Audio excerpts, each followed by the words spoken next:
All right, it is 7 o'clock. I call this meeting of the May 19th, the Village Board Trustees meeting to order. Please stand for the pledge. I pledge allegiance to the flag of the United States of America and to the republic for which it stands, one nation, under God, indivisible, with liberty and justice for all. First order of business is public comments.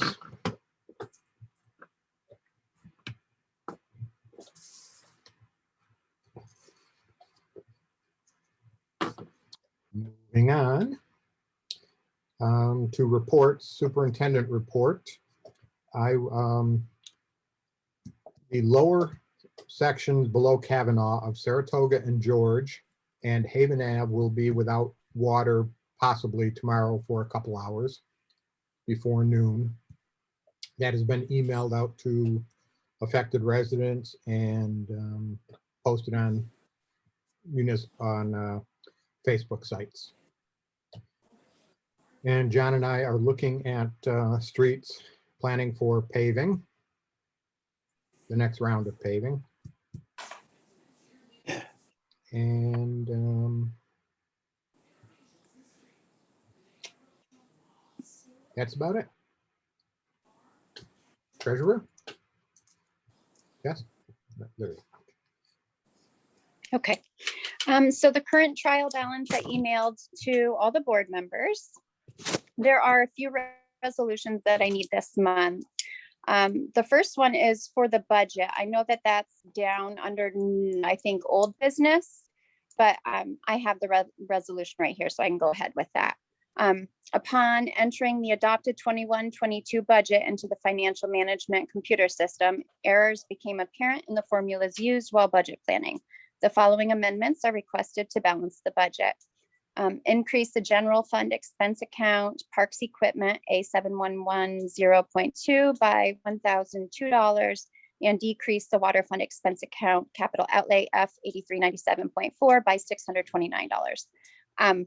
And you can take into consideration that the above amendments will not affect the overall totals that are on the front page of the budget that was passed. So these are just a couple of the lines that need to be fixed so that it does balance.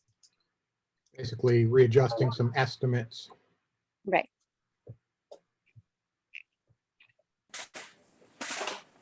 You want to do that now, Jess? You want it now? Yeah, we might as well. Okay, I'll make the resolution. And I'll second.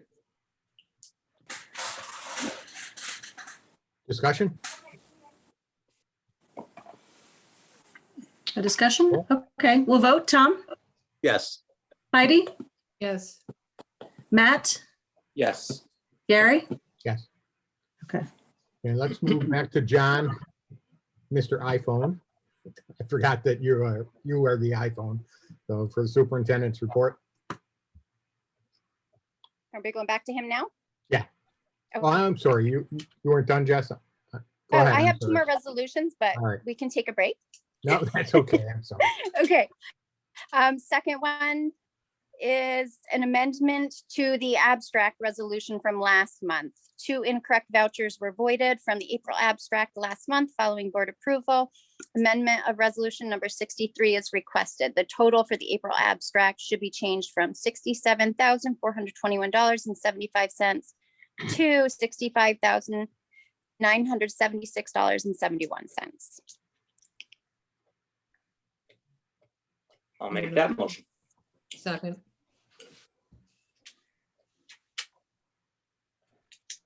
Discussion? Tom? Yes. Heidi? Yes. Matt? Yes. Gary? Yes. All right, and the last one. The village currently has 2 auditorium reserves. We have the auditorium chairs reserve and we have the auditorium repairs reserve. These are completely separate from the charitable gifts. The repairs reserve currently has $148.66 in it, and the chairs reserve has $153.26 available. After talking with the village CPA and we had spoke with OSC about it, they actually came to us about it. and asked that one of those two reserves be closed. So the repair reserve is currently used to collect any grant monies that come in for the auditorium. Those are usually the grants that Lydia brings in for the village, and this is the bank account that kind of holds that.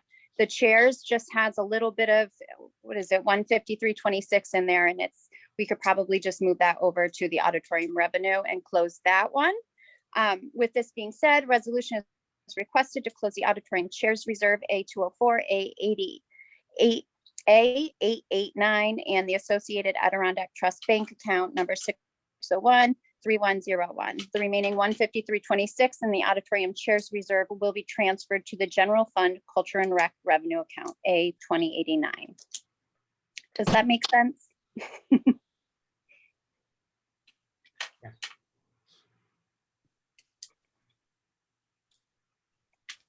Motion to accept?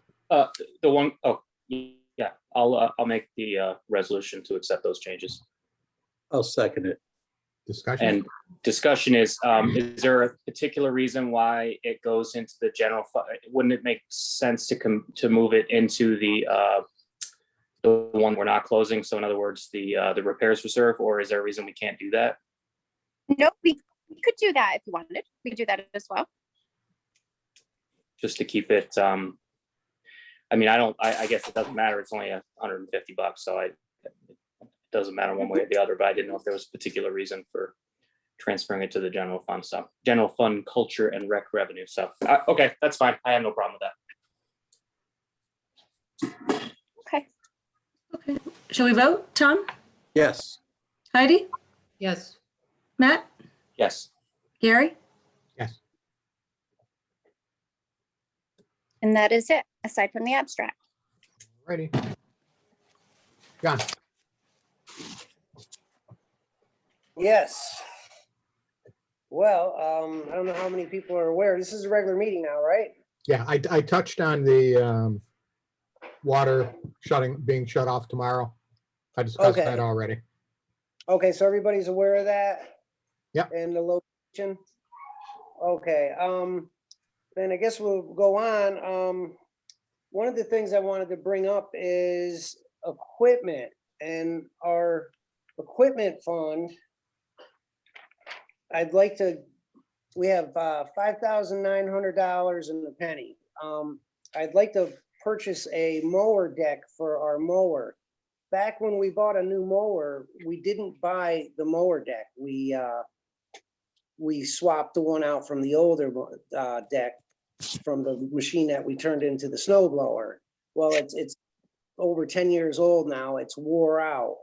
I went to John Deere. I can get one on state bid for $4,072.53, which is pretty good because the suggested price, if I was to buy it, is $5,289. Once again, it's on state bid, and the one we have, it's wore out. So I'd like for the board to be okay with that. Can we have the money in the budget for that? Yes. Well, I like to see things running well, so I think I'll make a motion that we move ahead with that. Second? I think Heidi did, but I think she was on mute. Yeah, okay. Discussion? I was muted. That's okay. Gary, do we have to, is this under the limits for procurement if it's Under state the con- limit and state. and state contract? Okay. Any permissive referendum, or that's for No, higher? that's not a reserve fund. No, This okay. isn't a reserve fund. Gotcha, This is Okay. just straight up equipment gotcha. intended to be used. Okay, so let's, Okay. So we'll all right, vote? we don't need, I don't think do we need to vote on that? We really don't. I just wanted to bring it to the board's attention and see, where everybody was with it. Well, we It's- made a motion. It's in my budget. Well, do we get rid of the motion then? Yes. Okay. I rescind the motion. Motion to rescind the motion. So I got ahead of myself there. All right. Moving on, did everybody get a copy of the Ferguson, the price for the hydrants? Gary, I gave those to you. I don't believe I saw it. I don't recall if I emailed them to everybody. Okay, well, we got two prices. I had a price to replace four of them that I felt as though were in need of replacement. And I also got a price on 8 of them, which would take care of them all and make it the whole system standard. Like I said, 4 of them, I think ought to be dug up and replaced. If the other 4 is up to you, if you want to go forward with this, the price on, hold on a minute. I didn't know we didn't have this. On the 4 of them was $12,302.76. Naturally, the price on 8 of them, if you were to go that route, is $24,605.52. I don't know where the board wants to go with that. Does everybody got a copy on what Mike Dolan charges a day? The 1,500? Yes. So like I said, I don't know, you might want to discuss that on whether if you want to replace them all or the ones that are necessary. Where would the money come from? This is part of the grant, the EFC, is that Yeah. right? Yeah. This is So- part of the grant, so we would be getting the paying 40 40 cents on the dollar, We basically. would pay 40 cents. So if we replaced all 8, that's a little under 10 grand that we would be responsible for if we did it. And I'm not a big fan of having oddball water fittings around the village. I would rather have them Right. standardized. Yeah, Now my we can do it. feeling on it is the same, and especially because we have the grant money, it's worth doing it now than just doing it again down the road. But I agree, both with Gary and Matt, but we would replace the 4 or then we would replace all 8? I would argue for 8.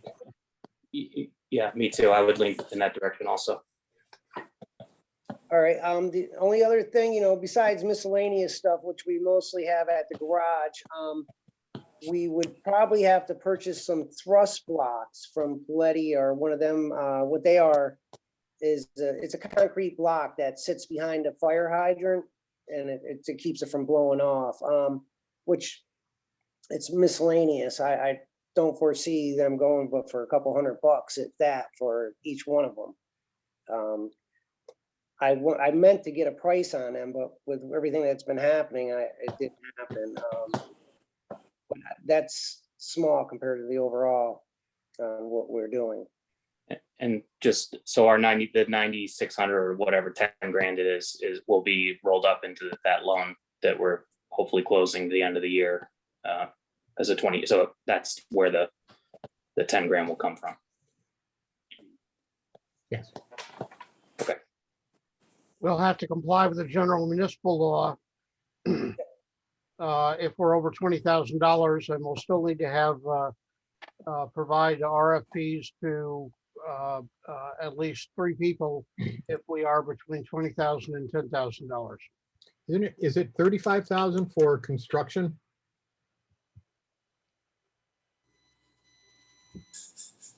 Well, That's my recollection. I'm looking at our guidelines. Our guidelines did say 10,000, but it was actually 20,000. So we changed that. I don't think we looked at the construction levels.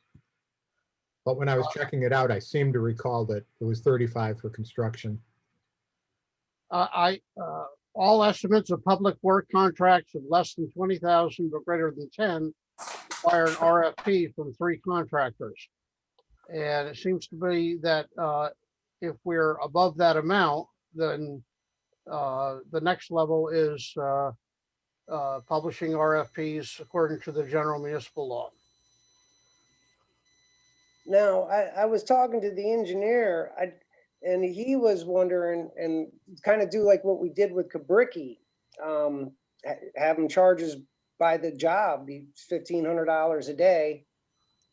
And well, we're not gonna beat it, but either way, it's easier, and that's who I want to work with because he's the best. But it doesn't matter, but is there any way to do that? Legally, because the engineer was the one to mention it. Yeah, Mike. Let me go to the tail end here. I had an update from Mike, so now might be a good time. Mike's our village engineer. Here's a quick update for your meeting tonight. Number one, Tom Peterson and I need to develop a contract for the hydrant replacement work. John has received quotes. Once done, I will submit to DOH for approval. So Tom, could you get in touch with Mike Harrington and see what has to be done on that? Yes, and from that conversation, I thought that, Johnny, you were going to get the equipment yourself, and Yes. that would be under $10,000, and then the actual labor would be a separate agreement, which might be under that amount or at least under $20,000. And if you break them up that way, I think that that's legitimately two separate contracts. Yeah, the village will be purchasing all the supplies and equipment. We're purchasing them directly? Yes. Okay. Yeah, I've already got the prices and everything. We still are probably going to have to release a request for proposal, but only to the three separate contractors. Mike and I are going to work together to put together the request for proposal. We have pretty much all that information already. And you'll just have to essentially give us two additional names, and we'll circulate it to the contractor you've been speaking with. Two other names. All right. Are we good with that and move on to the next, or are we still discussing this?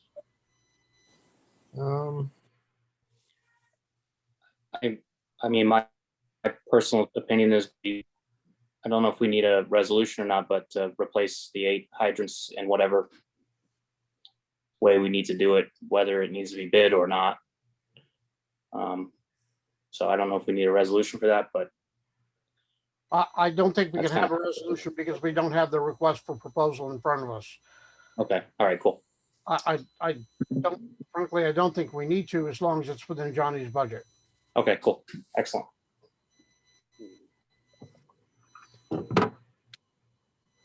All right.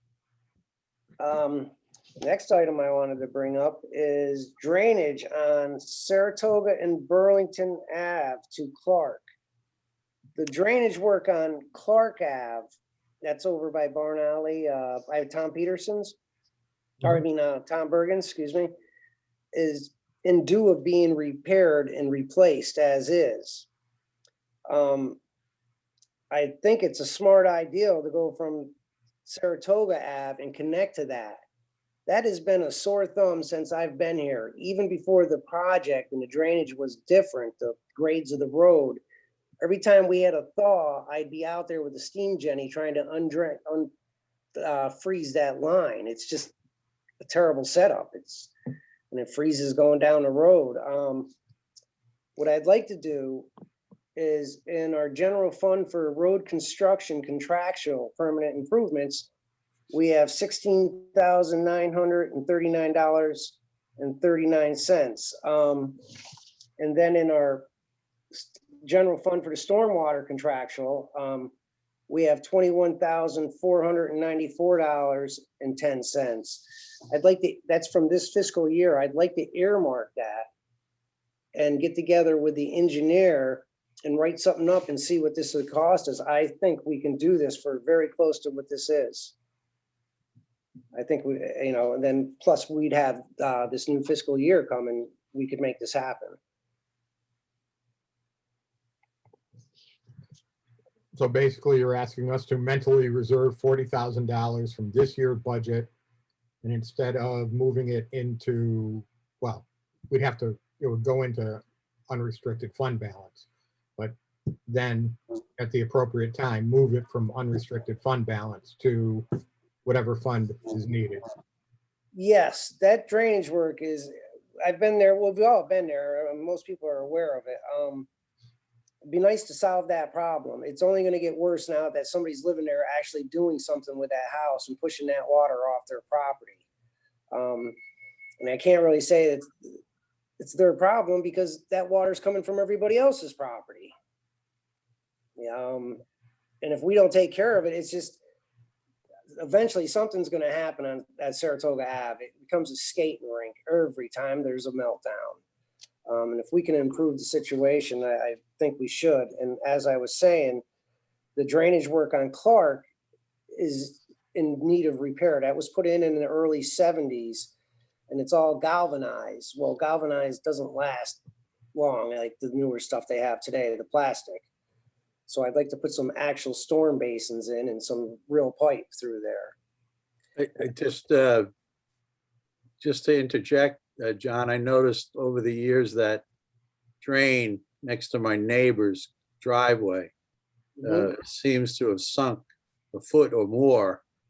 And part of her driveway is kind of like caved in. I don't know if that's due to that or not. It's actually there's probably a hole in the pipe. When I put that basin, did some work on that when she first moved there, that line was in bad shape then. And what I'm assuming is there's probably a failure in that line somewhere's right in there, and it's probably actually taking dirt on through the line, through a hole. What feeds into that that drain there? Well, if you don't have that, years ago, believe it or not, there used to be a rowboat there between your house and her house before that drain was put in. That's how bad that area would flood. That whole backyard, that whole back area in those woods and right into your house would actually be underwater. Well, I mention this because one year, and this is anecdotal, I guess it was somewhat funny. All of a sudden, this blue water started coming into it was during the winter. It started coming into my my basement through the washer drains. And I didn't know where it was coming from. And I went across to the church, and the church was having some kind of an event, and they were running all their water to wash dishes and stuff. And I asked them to shut their water off to see what would happen. Could that have possibly been draining into that thing, and the thing was frozen and it was backing up into my place? No, that shouldn't be the case. Okay. Especially water and It was sewer. at least 20 years ago. So, Yeah. But if that's not taken care of, it's going to be catastrophic when it does fail. And that house is going to go underwater. Yeah. That I do know. well, I don't disagree that I agree that something ought to be done, not just because I live there. I mean, it's across from me, and everything seems to leave my house fine. But I don't know what it means for everybody else on the other side of the road and in Saratoga and Burlington. Mhm. So I'd like to get back together with Jason from Lamont and have him write something up, put it out to bid. If you don't think it's something you want to do at that point, then you could say so, but I highly recommend we do something about this before the situation decreases and it gets worse. All right, that'll be on our tour tomorrow that we're taking. We'll spend some time there. Mhm. So Johnny, you're saying because of the freezing in the winter, that's a safety issue. Oh, Oh, absolutely. definitely.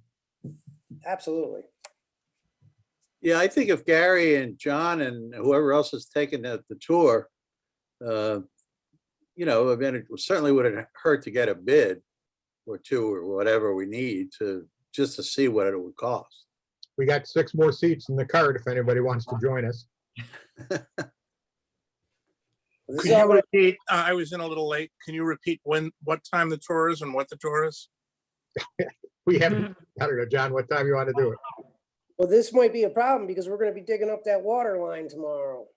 Oh, yeah, yeah. Maybe Friday then. Yes. I'll let you You'll know. send an I'll let email you out or something.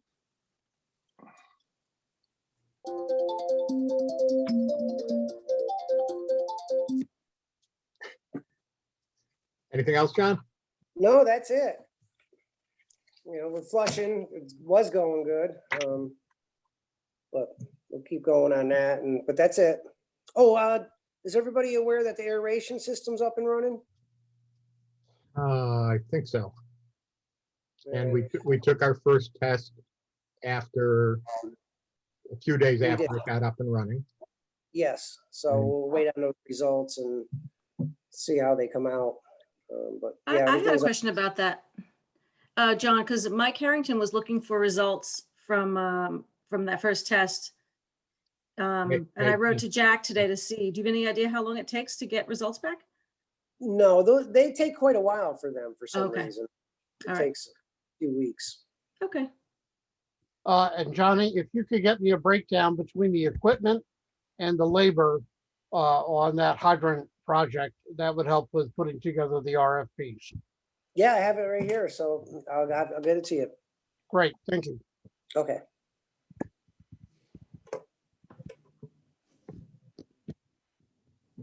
That's it for me. All righty. Orlis. Nothing from Orlis. Chief.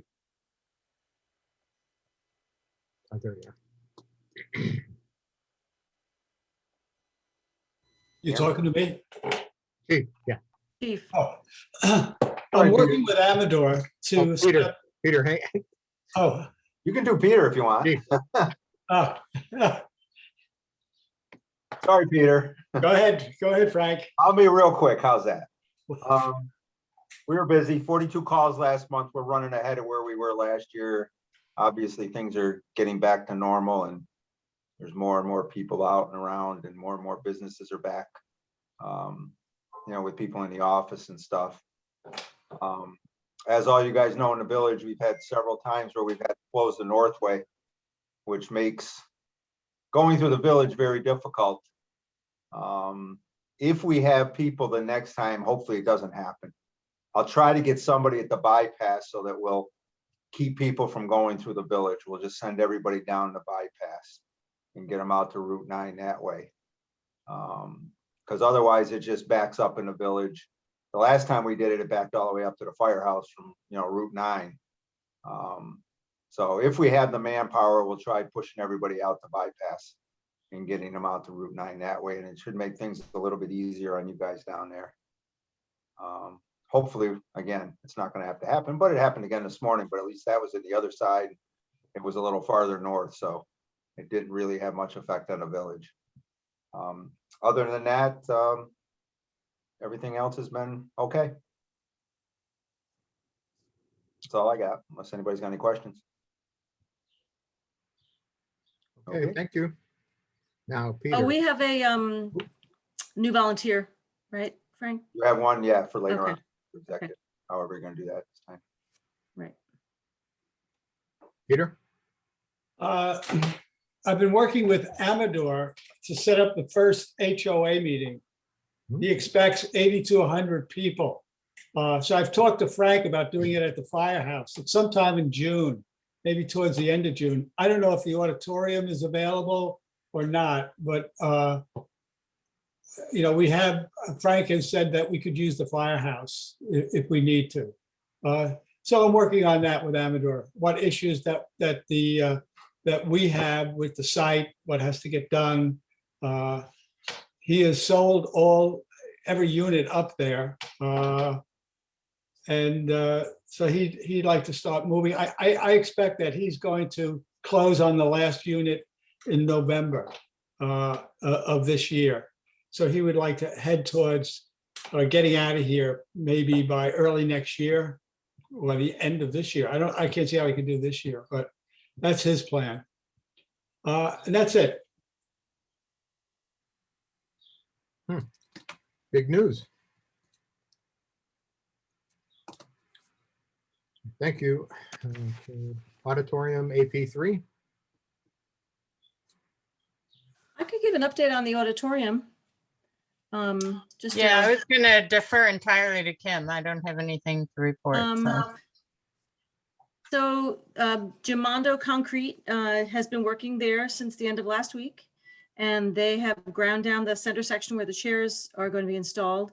And they are starting their sort of top coat, their, what is it called, sealant tomorrow. And I think they're doing 2 coats of that. So I think they might be done by the end of Friday with the sealant.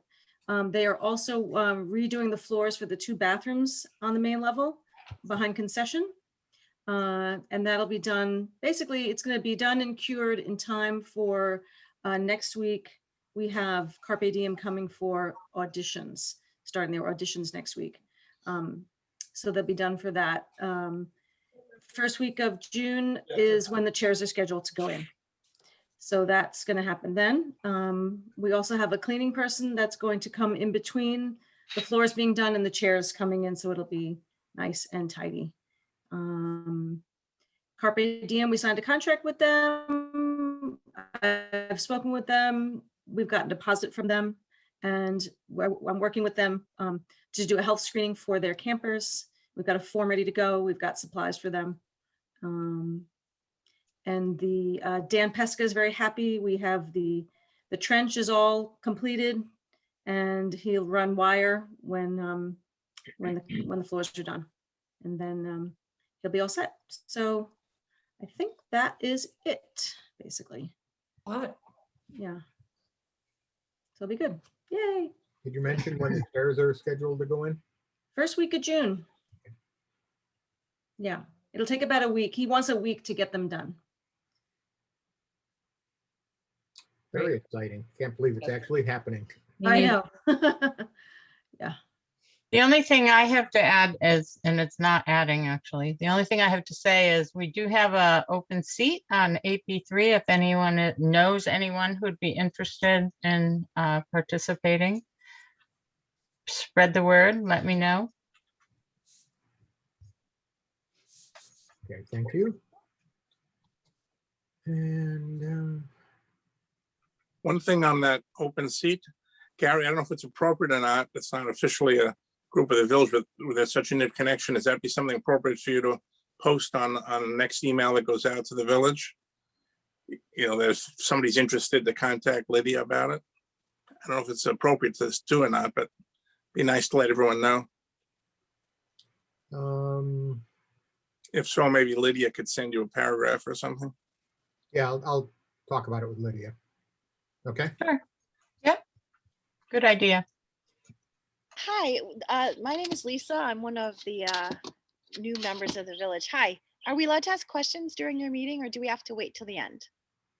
There is a public comment section in the beginning and one at the end as well. Oh, okay. I was just Okay. going to ask what an AP3 position is, but I can wait. Thank you. Okay. Lydia is on that committee. That's why she's giving a committee report. So that's why she was speaking. But can You want to Lydia answer say that? what AP3 is? Yeah, why don't you say, because I always call it the AARP committee. That's how I remember it, but it's not. Yeah, I'll give you a real quick summary of what it is. It's called the Association to Preserve, Protect, and Plan Round Lake. It's kind of a combination of a Friends of group for the auditorium and a historical society. And the sort of mission is to support the village in doing projects related to the auditorium and to the organ and to other historic properties in the village, and to support the program manager of the auditorium in planning acts and events. And then the third thing is basically any kind of project you want to work on that's related to the history or architecture or stories having to do with Round Lake. The group will provide input, assistance, and sometimes funding if you have something you want to work on. So it's very informal. It's only been in existence in a couple of years, and we're still kind of getting our feet under us. So hope that's helpful. Great. Thank you, Lydia. You're welcome. Okay, moving on to streetlight update, Mr. Coldrick. So was in touch with the contact at NICEAG, let her know that the board was interested in proceeding with the LED lights, and also to let her know that instead of doing a straight swap out wattage to wattage for each of the lights, that we would be interested in kind of reassessing the intensity of the lights within the village. So I received back a few days ago an updated inventory of the lights, their current wattages, and then basically myself and a couple of other residents that I've reached out to are going to go through and map because right now the streetlights are just, they're like an address on a Excel spreadsheet, and it's a little harder to visualize. So we're going to physically map them out and sort of go through each one by one to look at whether or not there could be a change in the wattage. So for instance, on the busier roads, probably stay the same, but on some of the core roads where it's mostly pedestrian traffic, potentially reducing them. So that'll be the next step. And then from there, I'll get that back to her, and then we'll proceed from there. So that's where we're at right now. So hopefully by the next meeting, I'll have some more information about where to go next. Thank you, Matt. Yep. And Peter and, Now, if anybody had any questions from the board, oh, I'm sorry. feel free. Yeah. If somebody has a problem with a particular light or street, who would they contact? Would they bring it up with you? Yeah, that's a good question. I know a lot of people in the past have reached out to Gary to complain about the intensity or whatever of the light. So without trying to not get 3,000 emails about people's lights, because I'm sure everybody's light is going to want to be lower. I think if there's particular instances, maybe we could get something out. I'd have to think about how to do that. So I'm trying to keep it to more of a sort of a small group discussion about what we should do, but keeping in mind the fact that I do know, as somebody that lives, has one shining through my bedroom window, and having spoken to many others, that the ultimate goal will be to maintain the safety aspects in terms of traffic and pedestrian safety, while also trying to, do that at the least intensity possible. So that's kind of the ultimate goal. So hopefully most people will see improvements, certainly in the core of the village, if they've had, so there's a number of 250 watt lights that are in the middle of the village that are really not necessary. And they're quite bright. So, that would be an example of where we would take those down to a lower level. But the other thing is, once we get this physically mapped out, it will be a lot easier to visualize where those clusters of homes are and things like that too. So if you do know of a person or two that has a particular issue, let me know, because I think it will help. But I'm kind of hesitant to sort of put a survey out there, because then you're going to get like 700 different opinions, and that makes it difficult too. Thank you. Okay.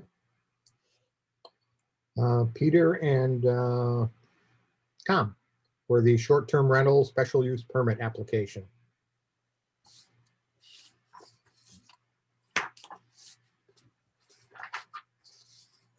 Well, I met with the attorney for the house on Ames Avenue, which put in a narrative application, which I didn't think, I'm not sure what we're looking for. I started to put something together that would, like a checklist of what I would look for in a house. We don't have any fee schedule. What does it cost for a special permit? What is it? Is there an annual fee? Is there an annual inspection? So there's still some issues to work out. I'm not sure what we're saying is how large a house could be, what we're looking for. I'll tell you, on the house on Ames Avenue, I found it to have, they could fit 10 people in that house. They have 3 bedrooms with 2 people in each. And then in the basement, they have 3 queen-size pull-out beds. They said they'd be willing to eliminate one of the queen-size beds, which to me still means they're going to have 10 people in the house.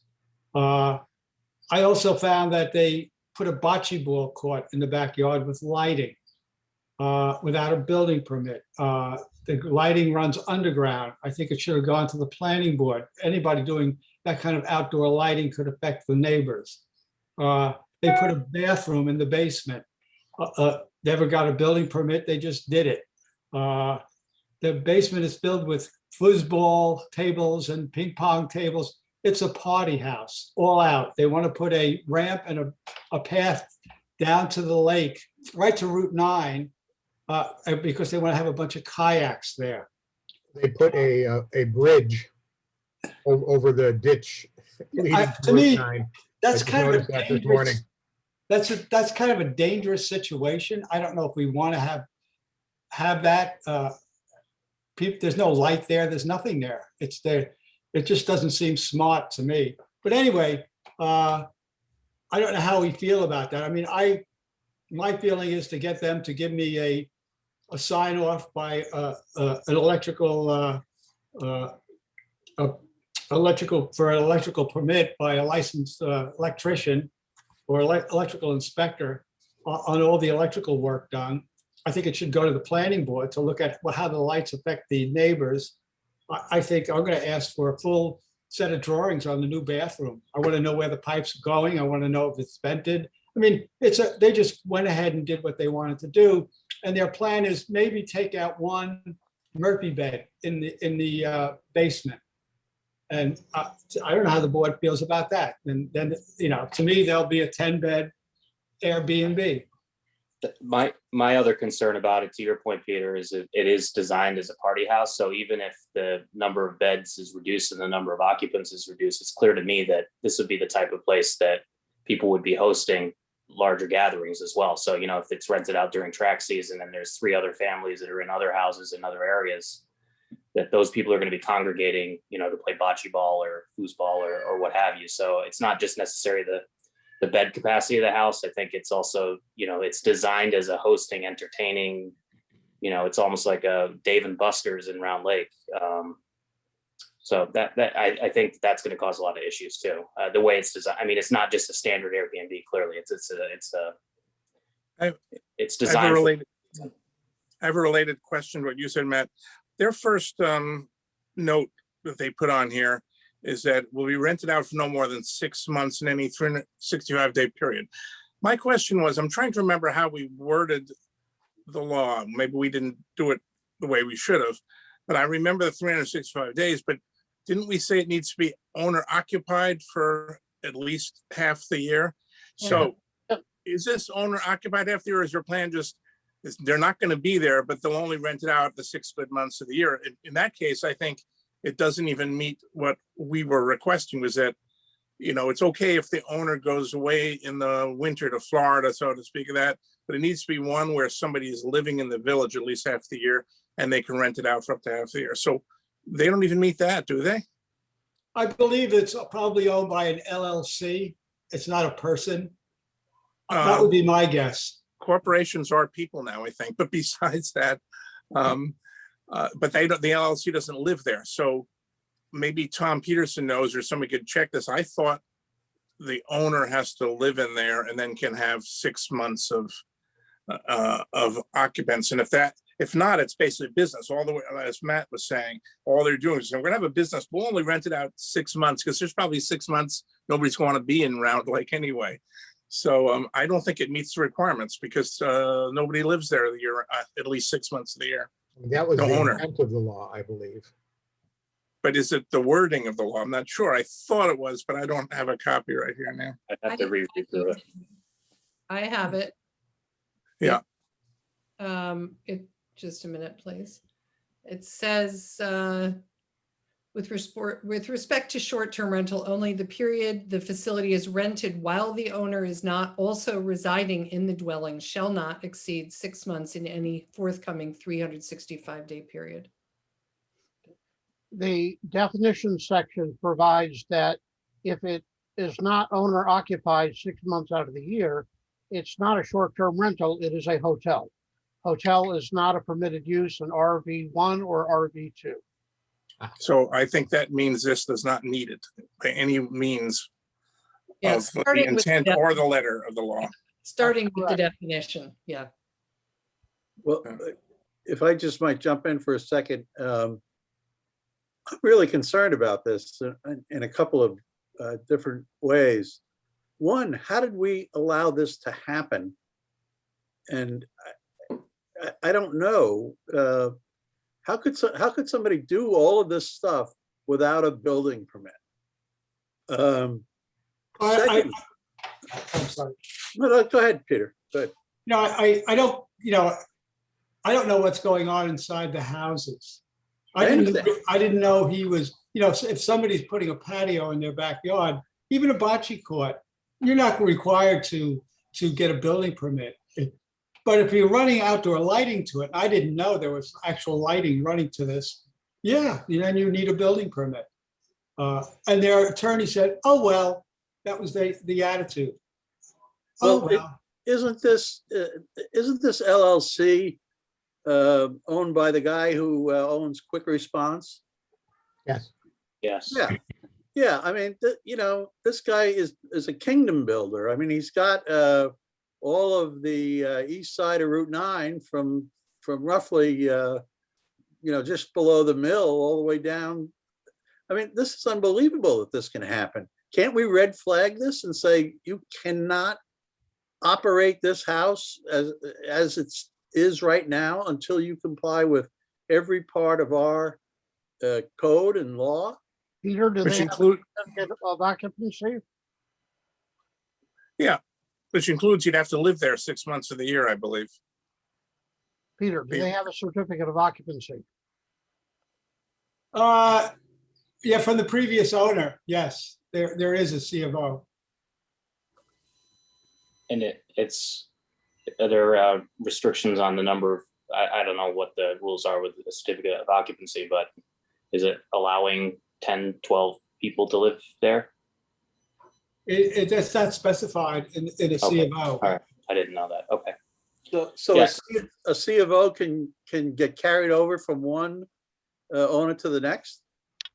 It can, unless it's a change of use. Yeah, and this would be a change of use, wouldn't it?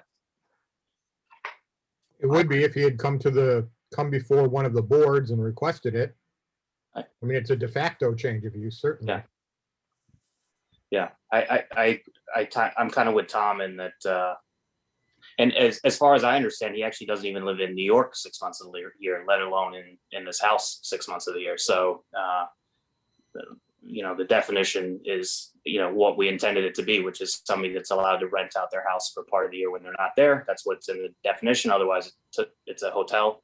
So it's a non-starter for a special use permit as far as I'm concerned. But what do we do to sort of mitigate what's going on right now? And just a couple of weeks ago, there was an incident where the house was filled with out-of-staters, and there were at least two, shall I say, run-ins with residents, one being my wife, and one, I think Matt had words with drivers going way too fast by the playground. Yeah. And a couple of others, actually, not just me, but two others. Yeah. I will say that once they were told, they did slow down eventually. But again, it's people that are not familiar with the area. Those are all things that need to be taken into account with when applying for it. Again, I don't think in this case the guy's even on firm footing with a special use permit. But if in this process somebody comes to get a special use permit, I think informing out-of-staters or out-of-towners as to the speed requirements in the village and things like that should all be part of the due diligence for that permit to be allowed. So for instance, on an Airbnb listing, it should specifically say the rules of, within the rules, something to that effect. But yeah, I'm just concerned about the way he's kind of sort of heading into this, head first, just sort of bum rushing the board, if you like. So Tom, do you have enough sense of the board to draft a response to this letter? Well, I think the response to the letter is this applicant goes to the Zoning Board of Appeals, which is the body in the village that hears applications for special use permits. It's going to deny that application because this is being used as a hotel rather than a short-term rental. And then that individual can come to the village board and say, during this 18-month period, cut us some slack because we spend a lot of money. And we also have contracts outstanding for this spring. And then this board exercises its discretion as to whether or not to do so. And I would imagine that given Peter's concerns about having an electrical inspector take a look at the underground electric lines and concerns about the bathroom, I would imagine that those would be taken care of before the applicant would come before this board. So Peter, can you generate a list of concerns you would like to see addressed before the applicant comes before either the zoning board or, well, probably the village board? Okay, I will. The Dan Shapiro and I spoke with the attorney for quick response earlier today and explained the procedure. So she is aware that she stops first at the ZBA, that she will be denied, and then she can make her pitch to the village board. Oh, And okay. the ZBA is aware of the ruling that about them not living there, that it doesn't meet the requirements. Well, Dan Shapiro, who is the chair of the ZBA, is aware of that. Okay, And I went through it today. great. And in the meantime, they can continue to party. Well, if there's no C of O, if I invalidate the C of O, it's, it's a C of O for a single family home. If it's not a single family home, there's no C of O. They shouldn't live there. Nobody should be in there. Well, I would urge you to invalidate the C of O if you want a motion to, I mean, I just find this outrageous. Yeah. This is unbelievable. Well, I guess it's Peter's independent decision to do that, right? I mean, we don't have any control over Peter technically, but I think there's safety issues clearly because the lighting, the electrical hasn't been inspected, the bathroom hasn't been inspected. To continue to have guests there without those things cleared up, and the fact that it is, in my opinion, a change of use. I think Peter would be well within his rights to do so, but. I think Peter has a sense of the board, so I'm confident Peter will look into it and do what needs to be done. He'll be able to make a good judgment on that. Yeah. In my opinion.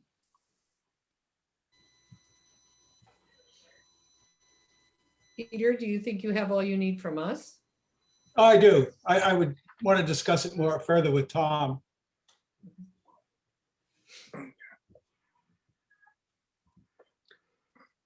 Okay, anything else, Peter? Nope.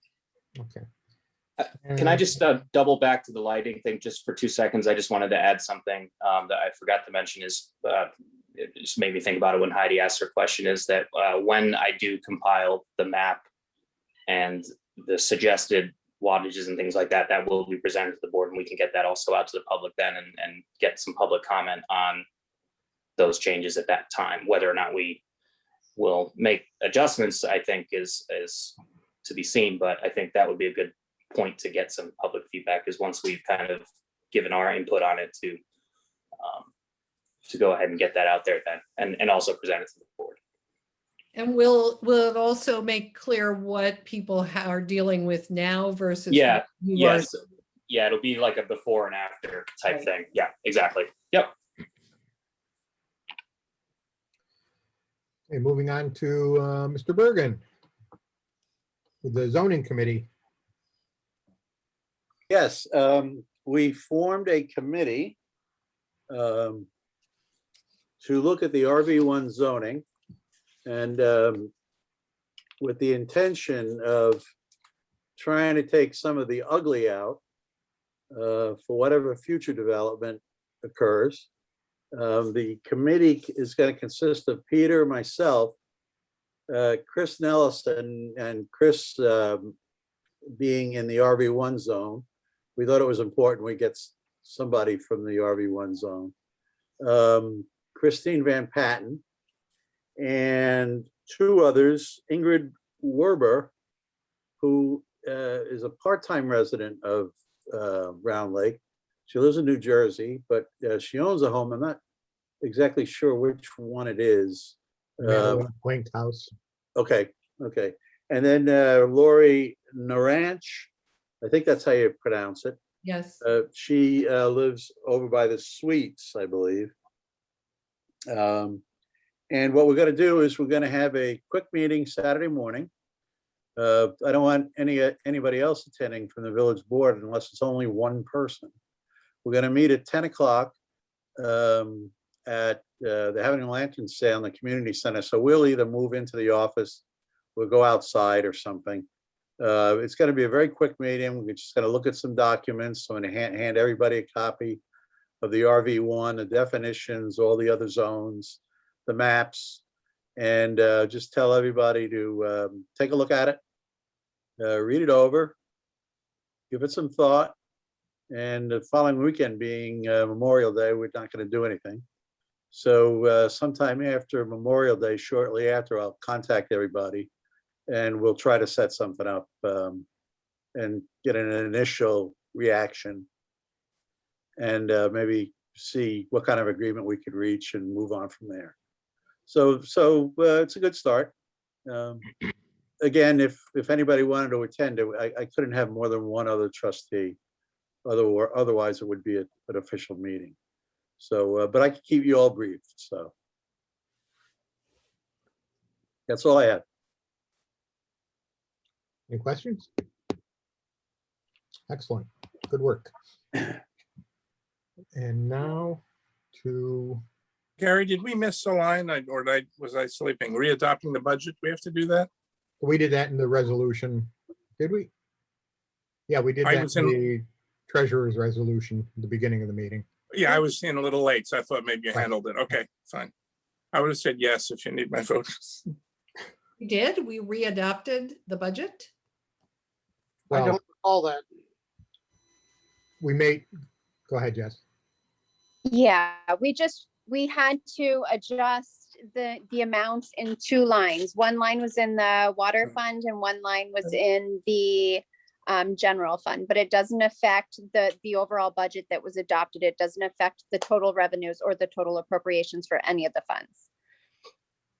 Okay, so it It says, probably shouldn't have been called readopt the budget. okay, okay. There's Gotcha, no all right. change to the overall budget. Okay, moving on, I'll try to make this as brief as possible to the, trying to share my screen here, bear with me. So I close this out and open this one. As you know, a couple weeks ago, we got a radar unit. And I've been gathering data. Is that working? Can you see the, Yes. Yep. all right. This is an example of one of the standard reports that you can get. This was from last week, from the 10th to the 16th, and the board, I emailed you asking you to guess how many cars pass through Round Lake. And this was in about 6.5 days, or well over 19,000. Excuse me, what I saw went away and now I just Yeah, have a same. one line. Same here. Yeah, I was just about to say same height. Not there anymore, Gary. Yep, Really? Oh, There it's there got it it. is. there Yeah. it is. It's funny, I have two screens set up and I put it on one screen, it's there, move it over, it's not. Very odd. Yep. Okay. So this shows the average speed, gives you some good information, slowest speed analysis, time. This is a nice little feature. It shows you how many cars in that period of the 19,000+ were going over. In this case, I set it for 10 miles over the speed limit. So how many cars were going over 30 miles an hour? And it shows, this is kind of small, but going up the hill, 21% were going over 30 miles an hour, and coming down the hill, 41% were exceeding 30 miles an hour. which is problematic since there's a stop sign at the bottom of the hill. Gives you some good information on peak volume, peak hours, and it breaks it down into like the busiest 15 minutes during the day. Where specifically was the radar, Gary? Was it just at the bottom of the hill? Oh, no, it was at, since New York Ave is, well, frankly, my major concern with the potential development up there, I put it at the foot of New York Ave and Curry. Okay, thank you. Facing up the hill, but it catches cars coming both ways. Okay, thanks. And again, this has a breakdown by day and direction, which probably a little hard to see. And the same information graphically, number of cars going over 30 miles an hour. And this is an interesting feature. It breaks down the best time for enforcement. So if, for example, on Washington Ave, we get fed up with speeders, I can go to the sheriff and say, hey, look, if you put a deputy there between 9/11 on Thursday, guaranteed you're going to get X number of speeders going through there.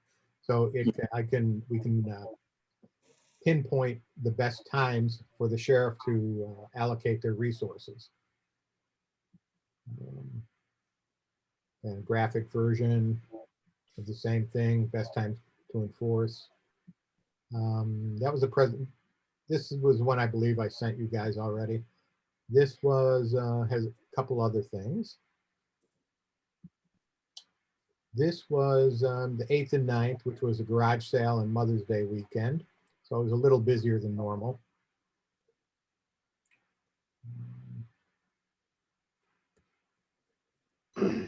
And this was, oh, this is the length data. It also tells you how many motorcycles or bicycles, how many cars would be here, how many 20 to 40 foot vehicles, how many 40 to 70 foot vehicles. So it keeps track of that as well. That was the accident on the Northway. This was happened to be capturing the data May 5th and May 6th. May 5th, 2 weeks ago, that's when the bad Northway crash happened, right about here. And you can see that traffic through the village built quite a bit. And then as they cleared it, it went down again. And this was the 6th, which was more normal traffic. The different colors are the number of cars going different speeds. Right.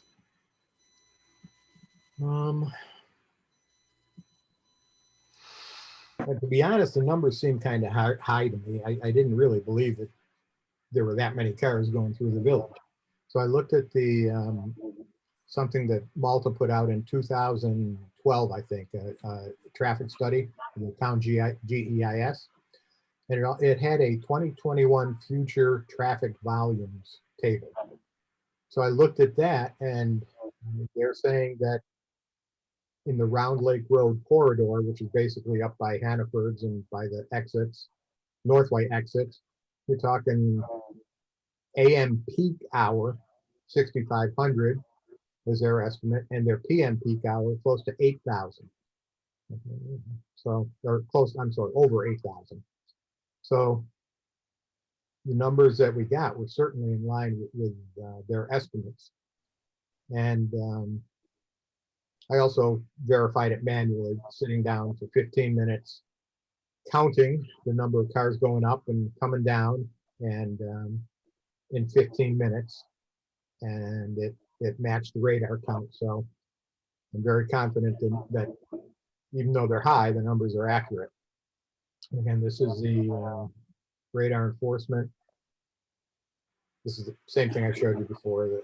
This is the how many were exceeding 30 miles an hour.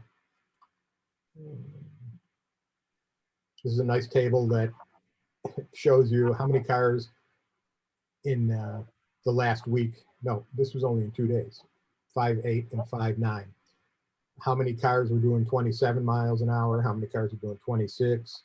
So it shows you that by not too many people obey the speed limit going up and down the hill. And this is by direction. You can break it out, going up, and coming down. And speed data analysis sample.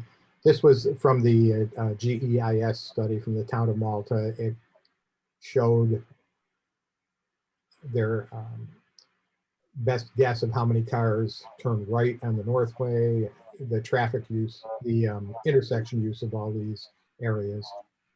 There's a bunch of these. This is kind of in the weeds though. And that's it. It's currently it is set up on Washington Ave. We are going to deter, oops, stop sharing. All right, so currently it's in front of, on Washington Ave. The speed bump has not been put in yet, so we're collecting speed data and volume data on for about a week, and then we'll put in the speed bump and collect data after a week, and we can get some measurements on the effect of having a speed bump, or having a speed bump. So that was a quick overview. Any questions? The bypass wasn't involved in this study, right? And we don't know how many cars, trucks are using the bypass. I do not. I didn't try that.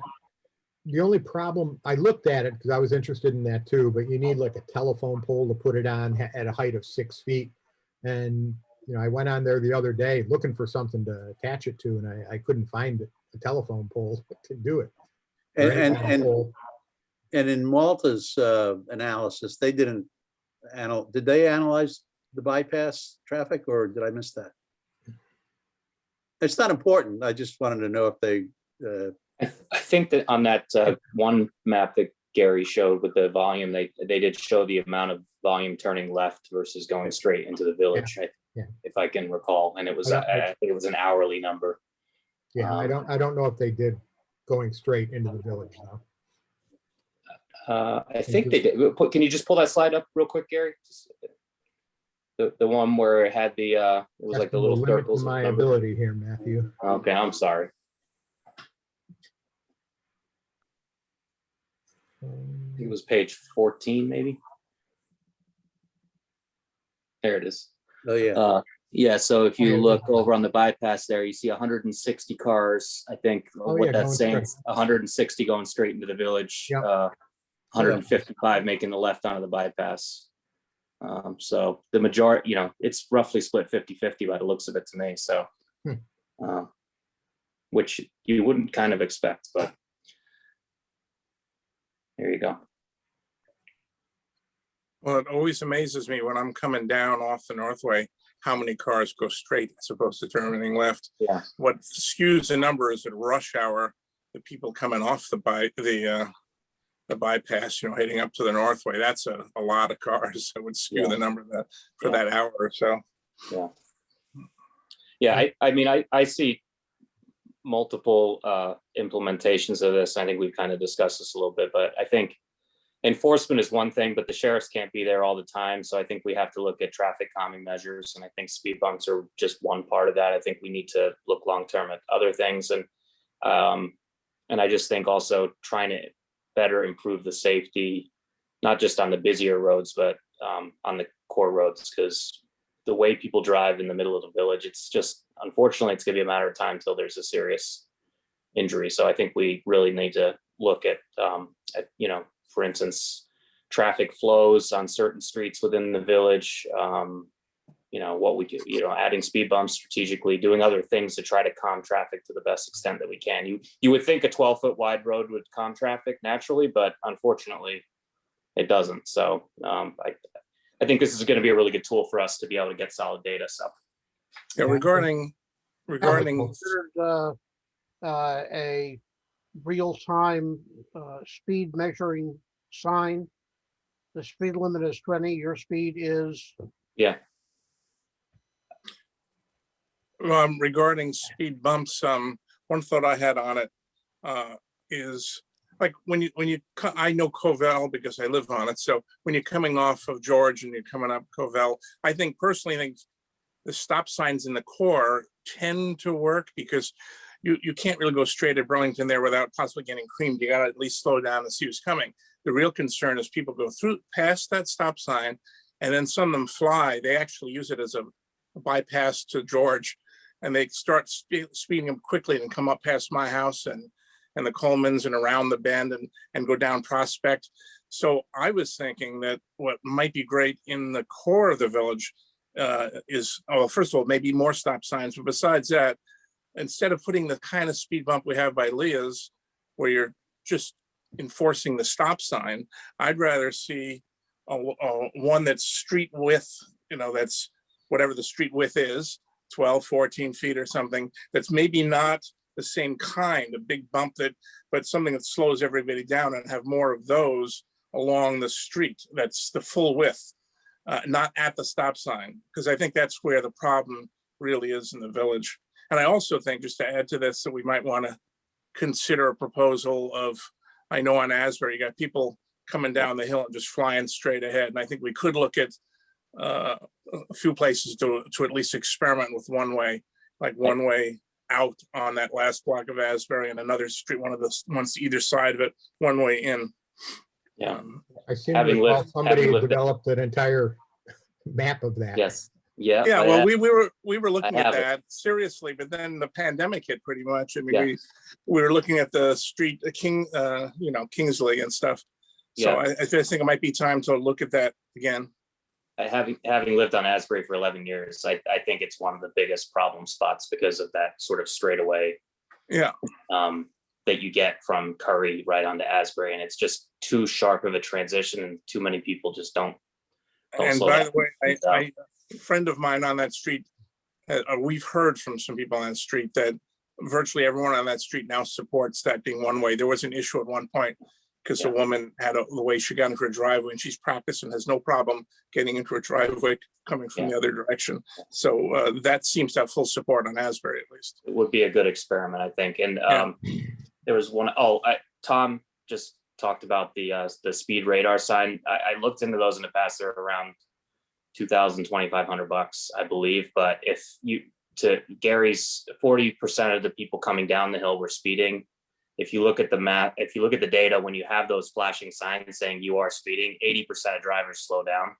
And so that could be something we could look at the bottom of the hill coming down into the village, to have one of those signs. I think it would slow people down, not only on Curry, but also have the broader effect of slowing people coming into the village core as well. So although it is a little bit of an expense, I think it could be something beneficial.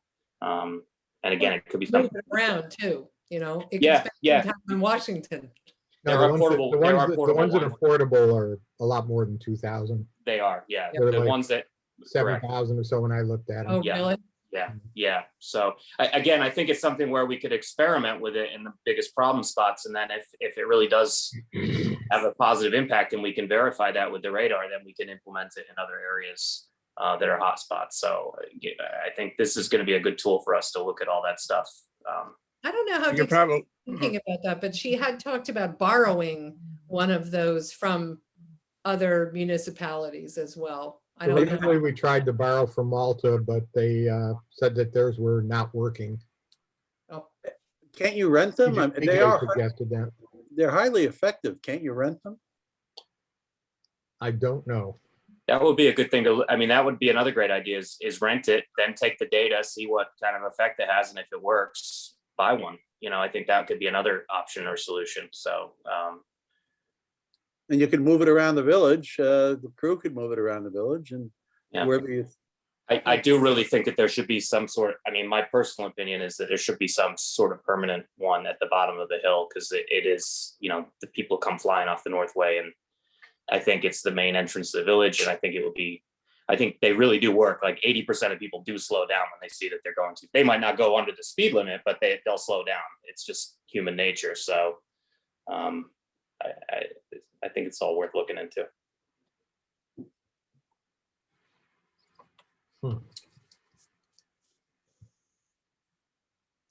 Making a note to see if we can find a place to rent a radar sign. Yeah. I rented a bounce house on the weekend, so maybe I will. I'm all into renting things now. Yeah. Okay, any more on that topic? Correspondence? I have no correspondence. No correspondence. Approval of minutes. We have 2 minutes to approve. We have the budget workshop from April 7th. And we have the revised public hearings from April 21st. We do them all at once. Sure. I make a motion, we approve all the minutes. Second, Discussion? Paul? Vote, Tom, Yes. Heidi, Yes. Paul, yes, Matt, Yes. Gary. Yes. Approval of abstract in the amount of $92,184.45. so moved. Second. Discussion? All I. Aye. Aye. Aye, Village attorney. Words of wisdom. I have no words of wisdom. Village mayor. I have a few from our village engineer. Proposals for a leak survey are due next week. He's received 2 already. These will be ready for action at the early June meeting. John will be reviewing GPS location equipment with Waypoint Technology next week. Aaron, their survey technician, will also be at the meeting. We are working on a scope of work for the mapping project for consideration at the early June meeting. Stilsing Electric is still waiting on NYSEG for the final switchover to the new upgraded 200 amp electrical service at the water tower or the pump house. Please forward the disinfection byproduct test data from early May when that comes in.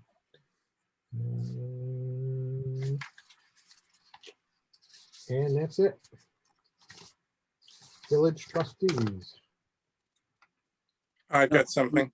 Nope. You got something, Tom? You go first. That's No, my I'm order. sorry. Nothing from me. No. Heidi? No?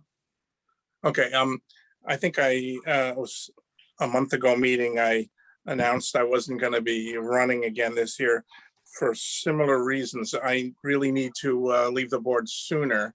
And if it works out, I'm planning to, if we have a meeting on June 2nd, I don't know if we're gonna have one, I would plan to have that be my last meeting at the beginning of that, provided Gary's able to work out something about an appointment in my place. If not, I'll stay as long as needed. If there's no June 2nd meeting, it would be the end of this month. So I do plan to attend the June 2nd meeting, and then I'll bring something to drink and toast you guys. That's it. Thank you very much, Paul. All right. Anyone want to top that? Oh, you'll be missed, Paul. All right, I'll try to attend some meetings, so as long as you're on Zoom, maybe I'll come in person. I'm gonna be a gadfly then, though, I promise. Great. We don't have one right now. No, we don't. We don't. Any other trustees? I mean, officially, if we don't see Paul again, thank you very much. It was nice having you for the few years we had you. 4 or 5, I'm not sure. Yeah, Yeah, it's great. At least 4. Be a gadfly then. I suspect we will need a June meeting, early June meeting, in order to Yeah. do some water stuff. Well, I'll plan to be at it, and ideally, if you work out a replacement, we can do a switch over while during that meeting, and Tag. there'll be no interruption. So, Okay, thank you. I have one thing I forgot to mention. Where do we stand with the purchasing of the new F-350? I think today What was is the that? last day of the permissive referendum. So Tom, can we just go and buy it now? Yes, Okay, That was easy. Yeah. that's it. So should I get together with Kimmy, someone to get in contact with Mark from the dealership and have a letterhead of intent or something? You typically have a letter of intent or have to have something. They can talk to him about it, on what it is. Just basically says, we intend on buying a truck. Don't we have a quote from them already? We do, yeah. and they're ready to go, but every time we purchase something of, any kind of value like that, Okay. it's a simple thing, and it's just saying that, yeah, we intend on buying that truck, so then Okay. he goes, orders it. We'll get a letter. Jessica and I will do the letter and the money part in the office, and get it squared away. So tomorrow or something, I'll hook you up with the number. Okay. Yeah. Yeah. Okay. All righty.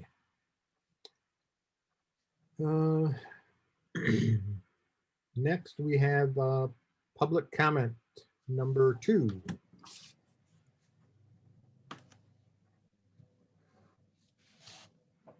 I'll go first if no one else is going to talk. Okay, John. I have a couple things about some earlier statements regarding streetlights. I was wondering, not only will you take a look at possibly turning down the wattage, but is it possible that some of the poles don't need the lights on them? That's just another suggestion, because some are quite close, and maybe just one might do the trick even with a dimmer bulb. So that's just one comment. Another one too. Go ahead. I'm sorry. Yes, I think that's one of the things we're going to look at. Yep. Awesome. Cool. Regarding Paul talking about speed bumps on other interior roads, there was actually, I was at Curtis recently, and if you go to their outside lumber yard, they have these small bright yellow plastic wide speed bumps that are obviously temporary, and they're extremely bright yellow. They're probably only about 4 inches tall, but they're extremely effective at giving you just a little bit of you can't miss them. Well, you shouldn't be able to miss them. And they can clearly be taken out very easily, and they're very small, so it's not this massive thing going through some of these interior roads. So that's another consideration. I'm not sure where Curtis got them or anything, but they look like they could be effective for that particular issue. They have a lot more leeway as they're a private company. We have very strict guidelines Gotcha. at the municipality. What it can be. Gotcha. And then new subject, 4th Street, which runs between 18 and 20 Colville. It's village maintained, and it could really use, I'm not sure the last time it's had gravel. It's been at least, well, we've been here for 9.5 years. It needs a bit of leveling and probably some new gravel. It's got some pretty nasty potholes in it now. And the end has sunk down because all of the gravel has sort of been pushed off to the side. So I'm not sure if that's something that, the DPW or you guys want to check out on your tour on Friday. But you could come in and see it's not a long stretch, but it definitely needs a little bit of work. To speak to that also, because it's actually between John's and my house. I'm at 18. Yes, I agree completely. I've been there 10 years this past February, and it hasn't been resurfaced since I've been there. And especially out, toward the end in the icy season, it can get really bad out near the road, but I think it needs a resurfacing of some sort, either more gravel or asphalt if you feel like doing that. But just a reminder that road goes straight down to the trees, but it actually turns 90 degrees and goes to the back end of my house where Cindy and I, who have back parking, have it asphalted, but where it's all gravel right around by my house is actually 4th Street now. And so it needs to be done down to there. And I know when it gets plowed right now, they don't plow that part, and I shovel it behind the house, but it used to get plowed around the bend and pushed over to Cindy's left. But in any event, because of all that, we'd really much love to see that get updated sometime, maybe this year sometime would be great. Okay, we can check that out Friday. John, remember, you're younger than I am, so remind me of it. That's all for me. Thank you. Hi, may I go now? Yes, you may, Lisa. Welcome, Hi. by the way. Thank you, thank you. And I'm here with my neighbors, Donna and Pete. Hello, how How are you? Hello. I guess we could go off. We'll go on. We didn't want to interrupt, but here we are. Hi. Hi. I have two questions. Now that you voted on the budget, will it be made publicly available? Can we see the budget for the town? It's on our website already, on roundlakevillage.org. And there is a tab that says documents. And if you drop down in there, there's a budget and you can click on it and read it. Oh, great. Thank Thank you. you. We're just Yeah. curious. And we do post that in advance before we vote on it. And we have one or two public hearings about it, for future years. You can watch for that too. Great. We're new, sort of new, so we're Yeah, just. I know, I realize that. All right. Oh, great. Thanks. And And secondly, welcome to the village. thank you so you. It's a much. beautiful village. We love it. Yeah. We love everything about how quaint it is, the historic nature of it, just the streets, the homes are gorgeous. It's everything we wanted. Great. My second question has to do with the Amador HOA. That's a factor for us because we're in the Victorian Landings. And a question that we have is, can you share a little bit more about any agreements or resolutions that need to be made as part of that transition? It sounds like there's sort of a working plan that needs to be addressed. There's really not a working plan. I know that one of the residents, Ben, I think he lives at 18 Hillman Loop, has been putting together a list of things that have to be done. I could see by your backyard, you're probably on Hillman Loop, or maybe 15, am I 16? I'm not sure, but it looks like, no? We're closer in, but you got it right. Yeah. We would like to see another retaining wall behind you. There's one. We feel that there's erosion on top there, so we'd like to see. So I imagine we're gonna have a number of big battles with Amador over trying to close it out. So, that's how it stands right now. We'll see what happens. I mean, he's open to listen and see what happens, and I think he'd like to meet in June with the residents, and hopefully we'll do it at the firehouse or the auditorium. And it will start some sort of dialogue with Amador. And will the town lawyer be available to support us if there's disputes around this? I don't know that I have to ask Tom that. Okay, well, first of all, you have to call me the village lawyer, not the town lawyer. Sorry, village lawyer. I gotta get my language right. Sorry. Absolutely. Village lawyer. The village is a member of the homeowners association. So Okay, it has the right to attend meetings. okay, The village is legally prohibited from representing one side of a private dispute against another. okay. So that is our limitation. Thank you. Okay, so you help mediate rather than act on one's over the other. Or perhaps interpret Interpret. might be a better way to put it. Okay, that's fair. Great. And then, Also, sorry? I put the link to the budget in the chat box, just so you don't have to go searching for it. Oh, Yeah. awesome. I'll grab that. I'll grab Yeah. that before we close. No Thank you. worries. And then I guess my last question is just as new members, are there specific places you recommend that we learn about how to stay involved with the village broadly and community events or anything? 'Cause I know the auditorium's closed, so there's not as many ways to commune and get, integrated. And we're really open to that. So just wondered if you had suggestions for us. So there's the Round Lake Round Lake- Improvement Society last year has been very atypical. usually new residents are inundated with requests for volunteers, but we just haven't had the activities going on. So Whirling. what I would suggest, Check with your neighbor, Mary Beth Murphy, who's very involved with the village. Okay, Mary Beth, I And have check- that, Mary Beth. And you should What attend one am of the I, world. shoplifter here? Come on. Oh, Lydia, I need to know the AP, 83. AP3 girl. And Whirlis. You know about Whirlis too, right? WRLIS. No, Check on the site. I don't know off the top of my head. Is it the third? Is it They this meet week they're tomorrow. meeting? Yeah, Hmm. tomorrow. Tomorrow they meet at At the the audit- community room. Yeah. And that's the Woman's Round Lake Historic. Improvement Society. okay. Yeah. Where's the community And room? There's a community room? I Yeah. love this. behind the post office. Oh, behind the post office. You just That's go right in and lovely. go through the back doors. That's where we Okay. usually meet. In the same building. Yeah, you just go, when you walk in the post office, go straight through the double doors at the back end. And that's where they're gonna have the lantern sale on Saturday. Oh, okay, great. During the post office hours, when the windows are open 9:30 to 11:30, shine from 9 to 12 or something.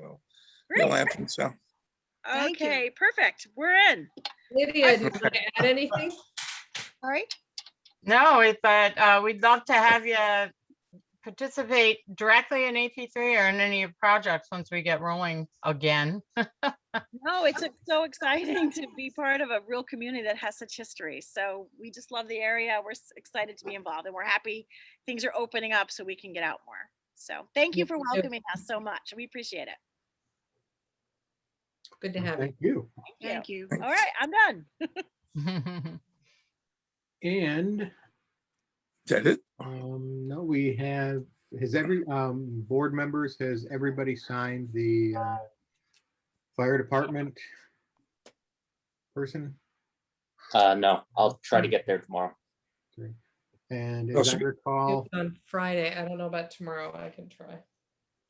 as I I signed recall, this we approve, we can, instead of going into executive session, we can approve it at the next meeting.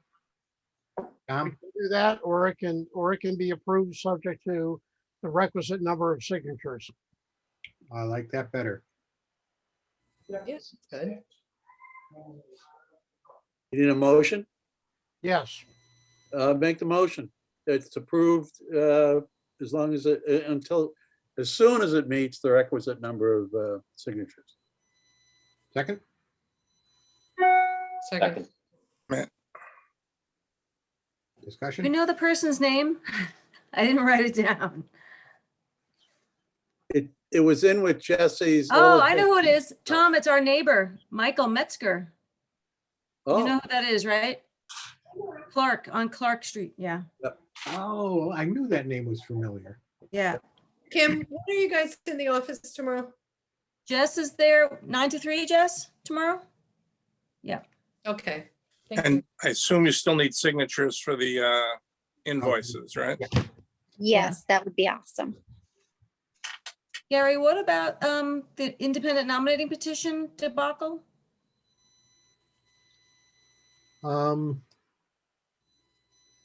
It's being dealt with, Okay,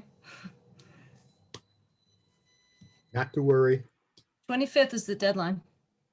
Oh, Lisa, I think you would ask that as well. 25th is the deadline. When do they have to be? They have to be handed in by the 25th? That's the last day they can be handed in, yes. Okay. Kim, you got mine? Yes, Is there a and All right. Here's what happened. there's a problem. Sorry, I thought you would have told everybody. Nobody told me, and I, having What? had it in, I want to see if there's a problem. So So, one time, I'm super efficient. Kim asked me to bring him to Board of Elections. I brought him to Board of Elections, Tina's and yours, Heidi. I gave him to person at the Board of Elections. They looked at him, stamped them. Stamped and copied 'em, received. Stamped that they were received, gave them back to me. A couple hours later, I got a call from Bill Frucci, who's the Democratic head of the Board of Elections.